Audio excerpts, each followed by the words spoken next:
Hi, how are you today? I'd really like to talk to you about something near and dear to my heart, smoking cessation, stopping smoking. There are many people in my family and my husband's family who have smoked or who do smoke, and obviously it's a concern for us all. We all know the effects of it. It doesn't matter why you started smoking, how long you started smoking. Anything you can do to stop would be excellent help for your health. And I don't care if you're 70 or 80. Also, you will have marked improvement in quality of life. You can't take back the years that you smoked, but not everybody that smokes, it's not really dependent on the length of years that you smoked, whether you're going to get COPD or not. And I don't think all the factors are really understood on that. But anyway, that's what I would like to talk to you about today. Many times when people want to stop smoking, it takes several tries. That's the first thing to know right off the bat. And it doesn't matter if it takes you 1 try or 10, but anything you can do to reduce the amount that you smoke will certainly help you. But to set yourself up to be the most successful you can be, there are things you should do first. Number 1, you should have a support system, whether it's people in your home, whether it's friends, whether it's doctors, who know what you're trying to do, that you can call at any time, especially when you're having a craving, and that you're not going to be afraid to call if it's midnight. Second off, you should pick a date. You should just pick a date. This is the day I'm starting. Okay. Also, there are phone apps where people where it's like automatic text messages sent to encourage you. There's a phone number, 1-800-QUIT-NOW.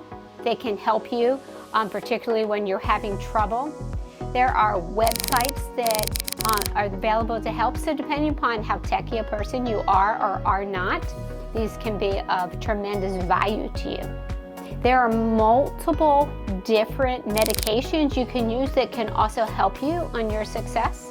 We've all heard stories of people that stop cold turkey. I don't think that's how the majority of people actually stop smoking. There have been studies to look at which drug is helpful or more helpful with you to help you stop smoking. And it is thought that in combination with using one of the different medications that I'm going to briefly go over, and what they call behavioral modifications, that people who use both are most successful. That doesn't mean you have to have counseling per se when people hear that word, but what it means is you have to figure out when do you smoke and why do you smoke? Is it with just certain friends? Is it just at certain events? Is it after the end of each meal? Is it right before you go to bed? Whatever it is, these are triggers for you, and you're going to have to find a way around it. If you smoke when you drink alcohol, maybe for a period of time you don't want to drink alcohol. If it's with just a few friends that smoke also, maybe during that time you're going to have to either ask them to not smoke around you, or maybe to say, you know, I don't want to have a regular meeting for a month or so. The other key thing to know is that the first 3 days are going to be the hardest. The intensity of the cravings are going to peak at 3 days after, and then a slow, gradual decline for 4 to 6 weeks. If it is your desire to stop smoking, please talk with your doctor as well. Regular follow-up with them can be very helpful. Now, on to some medicines. If you would like to use them, ideally in consult with your doctor. There are several over-the-counter ones, and I'm going to refer to a few charts just to tell you right up front. So over-the-counter, there is nicotine patches, there's nicotine gum, there's nicotine lozenge. The patch is something that you apply to your skin, and it's for once a day. The dose it started with is based on how many cigarettes that you actually smoke. The one thing about this, it's a standard set dose. You really can't alter the amount of nicotine.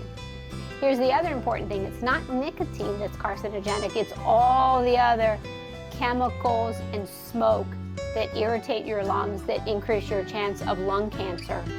It affects how your body's normal respiratory system, that's the lungs, how There's so many barriers to pollutants getting in the lungs that the smoke destroys. So second drug is nicotine gum. The nicotine gum is helpful in that it's still something in your mouth, like a cigarette you put in your mouth. It's a gum that you put in your mouth. It's very easy to use. You chew it a little bit. You kind of, what they say, park it inside your cheek for a while and then chew again. It does have a taste. There's also side effects, or just it can be very bad tasting. You may not be able to tolerate it from that point of view. There's lozenges, which is again kind of a similar thing. It's like sucking on a hard candy. You may like the taste of the gum or the lozenge better. So those are options for you, and again, if you're putting it in your mouth like a cigarette. There are also some prescription things, one of which is a nicotine inhaler, and that is prescription, like somebody who has asthma who uses an inhaler. There is a nasal spray as well. It depends how obvious you want to use these things. Obviously, if you stick a piece of gum or a lozenge in your mouth, nobody has any idea what it is, what you're doing. The other things are more visible, the inhaler, the spray. There's also Wellbutrin to be used. Again, all that is prescription.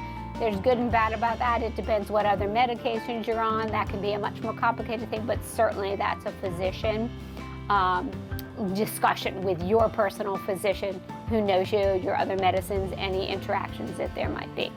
I wish you much success planning in advance, planning your triggers, planning a date, planning the help that you're going to need is very, very important to being successful. Don't be discouraged. It's an incredibly difficult thing to do. Thank you and good luck.